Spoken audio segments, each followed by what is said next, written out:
The doors opened, and a silence fell that was heavier than any command. Hundreds of eyes turned toward me as I stepped into the alien palace. I was a human envoy, completely unarmed and utterly out of place. The air shimmered with a palpable heat and tension. High above, the Queen sat elevated, her presence so heavy it felt like it could bend thought itself. This was not a place where mistakes were forgiven, or even survived. Before anyone could speak, a small figure broke formation. The Queen's daughter ran across the polished floor, ignoring the guards, the protocol, and the fear that permeated the hall.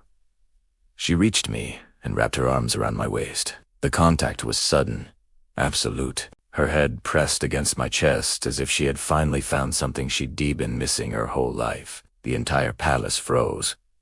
Guards instantly raised their weapons. Advisors stiffened, their faces masks of shock.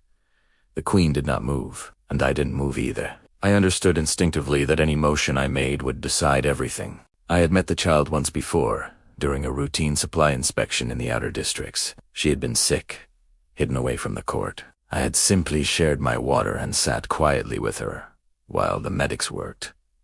We exchanged no words, just presence. That small, forgotten moment returned to me now with incredible force. The child looked up at me and spoke in her own language. My translation systems lagged, but emotion carried faster than words ever could.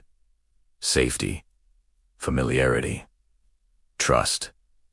These were concepts that had no place in diplomacy, yet here they stood, right at its very center. The Queen rose from her throne, slowly. Each step she took echoed through the silent hall. Her gaze was fixed on me, not with anger, but with cold calculation. She studied her daughter's hands, gripping my clothing, refusing to let go. The guards waited for the signal, the one that would end my life. Then the Queen spoke, her voice cut through the stillness.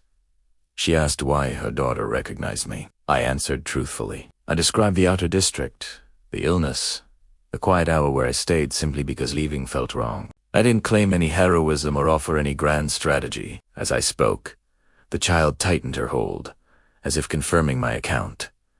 The Queen closed her eyes for a moment. When she opened them, the weapons lowered. She descended from her dais and knelt before her daughter. A gesture I later learned was almost unheard of. She placed a hand over the child's head, then looked at me again. She told me that her people value strength above all else. The strength to dominate, the strength to rule. But, she said, children recognize a different measure of strength entirely. She declared that the palace would not harm someone her daughter trusted. The hall exhaled as one. The immediate danger had passed, but its weight remained. In the days that followed, the negotiations shifted. Barriers softened. The sharp edges of hostility began to dull. I was no longer just a human. I was the one the child chose, and that was a status that couldn't be argued away or dismissed. I spent time with the princess, always under careful supervision. We drew strange shapes and watched light patterns dance across the high ceilings. She asked me about Earth's oceans and what rain felt like. I answered her simply. In return, she taught me games based on patience and observation. From a distance, the Queen watched, learning without intruding. When the treaty was finally signed, it included clauses no one had expected. Aid corridors for the outer districts, shared medical knowledge, cultural exchanges, beginning with the children. These weren't concessions won through leverage or threats. They were offered freely, because a child had trusted first. On my final day, the daughter hugged me again. This time, the palace didn't freeze. It simply watched. The conclusion is clear. Power bends when innocence speaks without fear. Empires prepare for weapons and grand speeches. They are undone by a simple, quiet presence, recognized by a child. Thanks for watching. If you enjoyed this story, be sure to like and subscribe for more.